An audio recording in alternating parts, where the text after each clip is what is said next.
Muito bem, pessoal, voltamos para mais uma UE desta unidade em que estamos estudando os direitos da personalidade. E dentro do estudo dos direitos da personalidade, nós vamos falar agora do requerimento proibitivo. Você já ouviu falar disso? Requerimento proibitivo?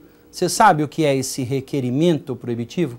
Esse requerimento proibitivo é um direito garantido pelo legislador civil para proteger direitos tais como a imagem, né, a divulgação aí de escritos, de palavras, né, de certas questões que podem, para o titular, né, o autor daquela palavra, daquele escrito, daquela foto, daquela imagem, né, preocupar essas pessoas e por conta disso ele quer proibir. Né? Então o código vai dar a ele o direito de proibir a divulgação disso, tá certo? Tudo isso vai estar previsto no artigo 20 do Código Civil, né? O artigo 20, ele tem a seguinte redação, veja só.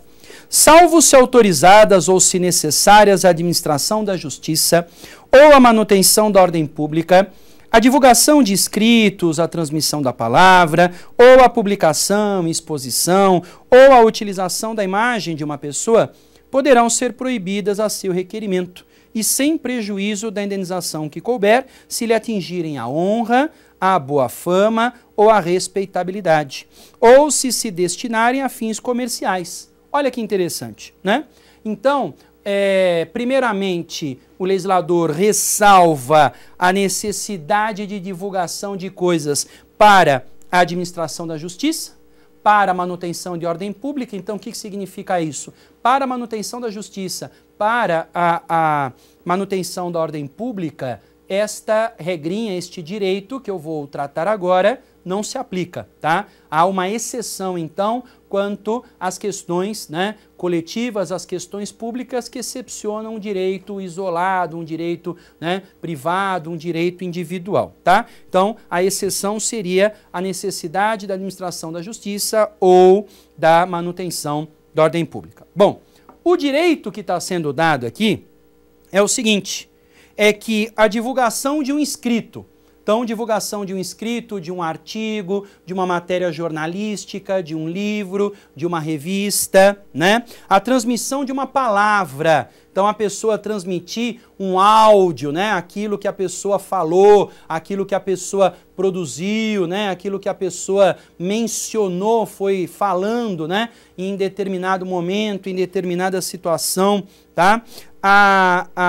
Ou a transmissão da publicação, né? Publicação aí, né, que vai, por exemplo, gerar aí, né, exposição e utilização da imagem, diz o Código Civil, né? A imagem aí já pensando tanto na imagem retrato, né, que seria a mais específica, porque tem dois tipos de imagem, a imagem atributo, né, e a imagem retrato. A imagem retrato seria justamente a nossa feição, né, as nossas características físicas, enquanto a imagem atributo é aquela que nós temos dentro da sociedade, né? Então, com relação a essa imagem retrato, tá?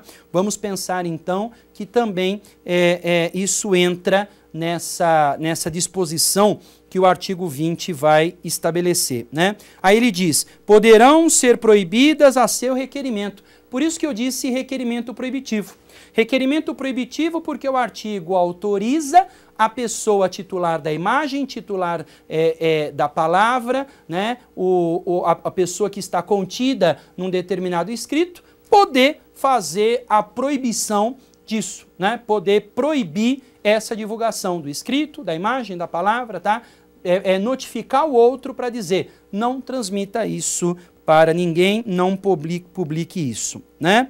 Muito bem. Então ele coloca, né, poderá ser proibida a seu requerimento, sem prejuízo da indenização que couber, se lhe atingirem a honra, a boa fama ou a respeitabilidade, ou se destinarem a fins comerciais. Então, o requerimento proibitivo não retira da pessoa o direito de propor uma ação indenizatória para cobrar os danos, né, materiais, os danos morais, eventualmente que ocorreram no momento específico da divulgação de tudo isso, né? Bom, esse artigo você percebeu que ele vai ter uma grande importância dentro da nossa sociedade, né? Porque ele vai servir de freio de controle para a mídia, né? E quando eu falo em mídia, eu não me refiro só aos repórteres, às emissoras de televisão, às emissoras de rádio, aos jornais, às revistas, né? Mas até também às entidades privadas, né? Que trabalham aí com transmissão de imagem, de palavra, de tudo isso. É um artigo que vem salvaguardar o direito da pessoa de dizer: eu não quero mais que divulgue a minha imagem, eu não quero mais que divulgue a minha voz, eu não quero mais que divulgue, né, o meu escrito, tá? Eu não quero mais que divulgue um escrito que fale da minha pessoa, né? Então, essa norma traz uma ferramenta de controle, uma ferramenta de permitir um exercício de um direito à personalidade, haja vista que o direito à voz é direito à personalidade, o direito à imagem é direito à personalidade. Então é uma maneira de tutelar, é uma tutela da personalidade esse dispositivo, né? E ele, na verdade, pode trazer vários exemplos práticos e interessantes, tais como o famoso caso Cicarelli, né? Acho que todos devem se recordar, quando a atriz aí, modelo, né, apresentadora Daniela Cicarelli, acabou viajando para a Europa, né, e numa praia ali do balneário espanhol de Ibiza, ela acabou sendo flagrada com o seu, então, namorado ou marido, não me recordo agora, né, tendo uma relação sexual na água, né, ali no próprio mar, né. Essas imagens foram captadas por um paparazzo, né? E essas imagens acabaram sendo divulgadas aí, né, por todo mundo, né? Acabou rodando a internet, viralizando, como eles acabam utilizando aí a terminologia, né, da internet. Viralizar significa isso tá na boca do povo, né? Isso tá na mão de qualquer pessoa, né? Na época, ela já começou, após contratar os seus advogados, a tomar algumas providências, né? Então, por exemplo, ela notificou o YouTube para que tirasse os vídeos que lá foram postados, né? E aí o YouTube começou a se manifestar no sentido de que ele não tiraria, haja vista que não foi ele que colocou o vídeo lá dentro, né? Porque o YouTube é um site que a pessoa se cadastra, cria um login e ela é que vai postando as coisas, alimentando o site, né? Então, a justificativa do YouTube foi que não foi ele que acabou postando, então, nesse caso, ele não tiraria, né? O Google também foi notificado para tirar do buscador, né, porque as pessoas jogavam lá no Google para buscar, né, esse vídeo, essas fotos, essa coisa toda, e aí o Google dava o endereço desses sites, né, que estavam disponíveis, tá? Na época, houve, obviamente, uma polêmica muito grande para saber se ela tinha direito de proibir, se ela não tinha o direito de proibir. Ela é uma pessoa famosa, além de ela ser uma pessoa famosa, o caso aconteceu em uma praia, né, num local público, tá? Então tem um enunciado do CJF, o Conselho da Justiça Federal, que vai retratar um pouquinho e nos ajudar a entender essa situação, tá? É o enunciado de número 279, 279, tá? Diz o enunciado 279 o seguinte, que a proteção à imagem deve ser ponderada com outros interesses constitucionalmente tutelados, especialmente em face do direito ao amplo acesso à informação e da liberdade de imprensa. A ideia do enunciado foi dizer justamente o quê?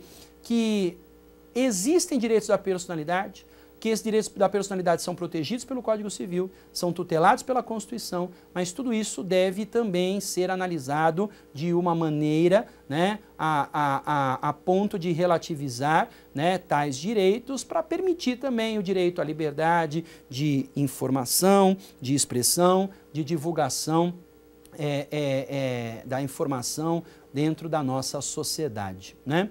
Mas depois de ir para o judiciário, porque a ideia do enunciado era mais ou menos dizer, olha, a mídia tem direito de informar, a mídia tem direito de colocar isso, né, para ser visto, já que ela fez isso num local público, né? As decisões judiciais das ações que ela ingressou foram todas elas favoráveis, né, a moça, tá? Então ela ganhou indenização contra o Google, ganhou indenização contra YouTube, né? Por não terem retirados aí, depois da notificação do ar, né? Esses vídeos no YouTube e essa forma de busca pelo Google, né? a base da decisão foi justamente esse artigo 20, dizendo que ao notificar estas empresas, ela estava estabelecendo o requerimento proibitivo e estabelecendo a proibição que o artigo autoriza e permite que ocorra, tá?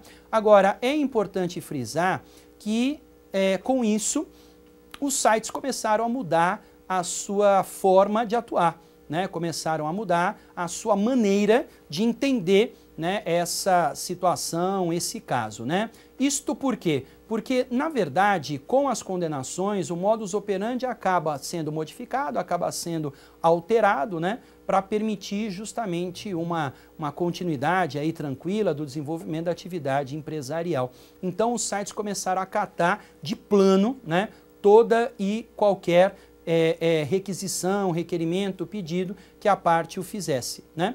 Agora, veio há um pouco tempo atrás, acho que você deve se recordar, a lei do Marco Civil da Internet, né?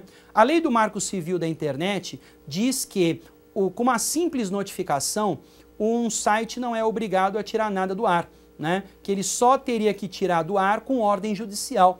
Então, na verdade, a lei do Marco Civil da Internet mitiga o artigo 20, retira um pouco da sua abrangência, né, no que tange as questões da internet. Nas outras hipóteses, tudo continua plenamente em vigor, como eu expliquei, né? Mas no caso específico da internet, há necessidade de uma ordem judicial. Então, a dificuldade que se criou aqui é de, obrigatoriamente, a pessoa ter que buscar uma ordem judicial, ter que acessar o judiciário para conseguir a ordem para não ter mais divulgado na internet. Então isso vai demandar tempo, isso vai demorar mais um pouco, né? Então a chance de um aumento progressivo do dano, isso é enorme, né? Até a pessoa conseguir a ordem judicial, o dano vai aumentando, né? Esse artigo foi usado pelos autoralistas para justificar que as pessoas têm direito a proibir as biografias não autorizadas, né? Você deve se lembrar do caso Roberto Carlos, né? Uma pessoa escreveu uma biografia sobre ele, foi na editora, imprimiu, lançou o livro, distribuiu nas livrarias e, num dado momento, o Roberto Carlos, então, entra com uma ação judicial para recolher todos esses livros, né? Fundamento: o requerimento proibitivo aqui contido no artigo 20, né? O que dizia, na verdade, os advogados do Roberto Carlos é que ele tinha o direito de proibir a circulação dessa biografia, já que ele não autorizou. E os autoralistas entendiam, né, que estava certo isso, né, que com base no artigo 20, de fato, né, você não precisa pedir autorização para o biografado, mas se ele proibir, você não tem o que fazer, você tem que parar de divulgar. E foi o que aconteceu, né? As obras foram recolhidas. No caso do Roberto Carlos, ainda ele pediu uma indenização, e aí se fez um acordo, né, em que ele desistiu da indenização em troca de ter autorização para queimar todos os livros, né? Isso gerou um pouco de revolta nas editoras, dos autores, né? E ocorreu a propositura de uma ADIM, por aquelas entidades que protegem aí a questão do livro, do direito autoral, né? Propôs uma ADIM no STF para contestar, né, exatamente a constitucionalidade desse dispositivo no que tange à liberdade que existe na Constituição e a proibição que o Código Civil autoriza que seja feita, né? E a leitura que o STF fez desse caso, no julgamento da ADIM, das biografias não autorizadas, acabou sendo bem diferente, né, do que os autoralistas faziam, tá? Porque, na verdade, a ministra Carmen Lúcia, abre aspas, né, ela disse que a Constituição prevê, nos casos de violação da privacidade, da intimidade, da honra e da imagem, uma reparação indenizatória, né, e proíbe toda e qualquer censura de natureza política, ideológica e artística, né? Então, havendo uma colisão entre direitos constitucionais e direitos da personalidade do Código Civil, né, levar-se-á em conta a notoriedade do retratado, os fatos abordados, né? O fato aqui do Roberto Carlos foi diferente do da Cicarelli, né?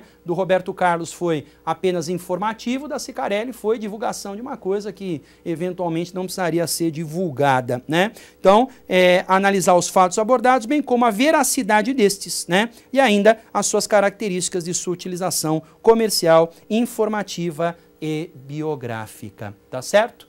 O parágrafo único estabelece a legitimidade em caso de morto para fazer esse requerimento proibitivo, né? Repare que em se tratando de morto, as partes legitimadas vão ser o cônjuge, os ascendentes e os descendentes, né? Repare que colateral não está aqui, ele pode propor a ação do artigo 12 em caso de morto, mas não pode fazer o requerimento proibitivo, tá? Aqui nós temos novamente a questão do companheiro, apesar do companheiro não estar inserido nesse artigo, inclui-se também o companheiro nesse rol, tá? E para encerrar a análise dos direitos da personalidade, eu deixo aqui o artigo 21 para vocês, que diz que a vida privada da pessoa é inviolável, né? E a seu requerimento, a requerimento do interessado, o juiz adotará as providências necessárias para impedir ou fazer cessar um ato contrário a esta norma, tá certo? Bom, com isso então a gente encerra essa UE, né? E eu te vejo aí, né, na continuidade do estudo da nossa matéria. Um abraço carinhoso e até mais. Tchau.